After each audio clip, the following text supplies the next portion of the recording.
Hai everyone, jadi pada video kali ini kita akan membahas mengenai etika bisnis profesi bersama aku Sekar.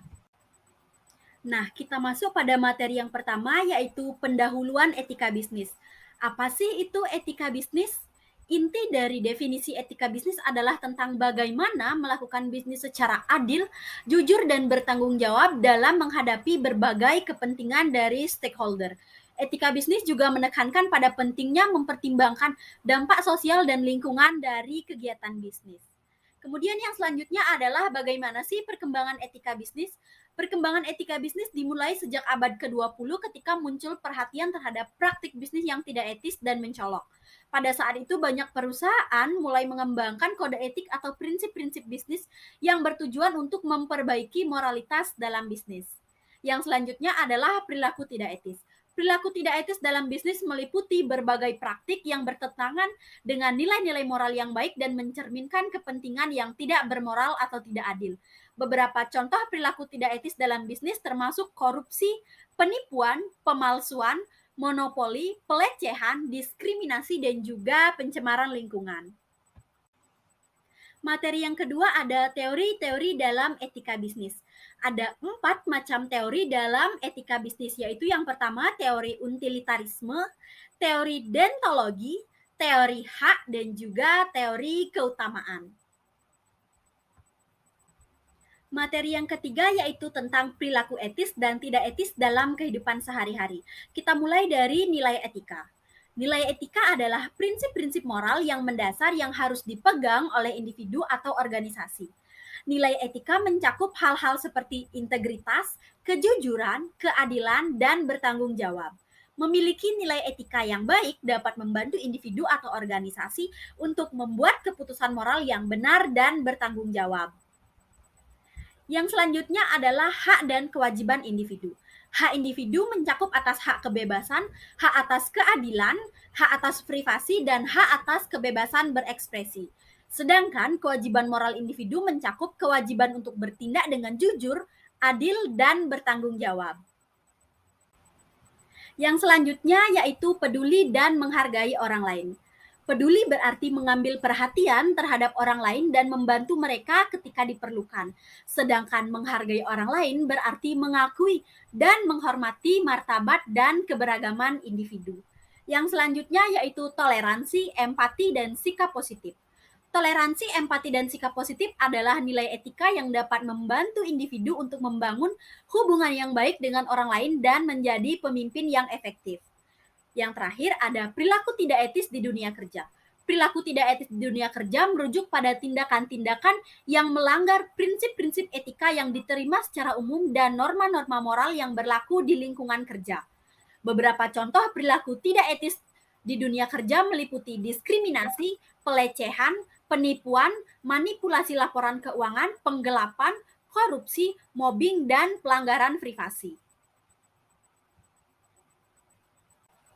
Materi yang keempat adalah arah bisnis dan tujuan penerapan etika dalam aspek bisnis, norma, dan juga hukum. Kita mulai dari histori bisnis dan perubahan etika bisnis.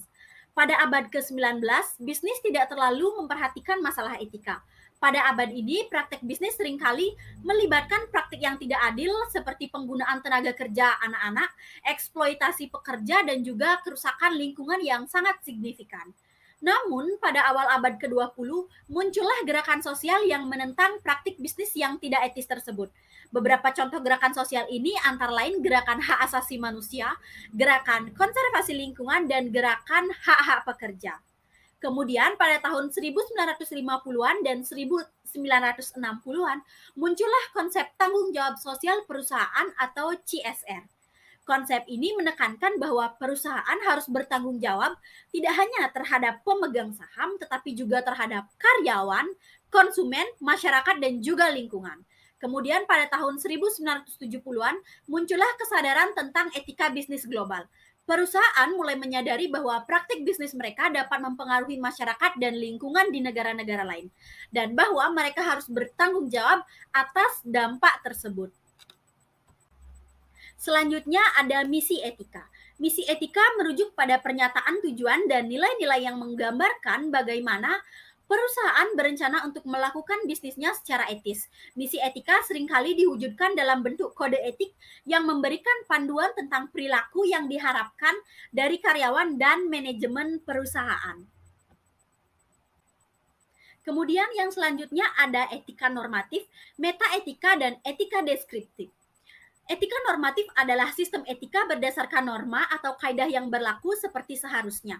Dengan begitu, manusia bertindak sesuai kaidah atau norma yang disepakati dan berlaku di masyarakat tersebut.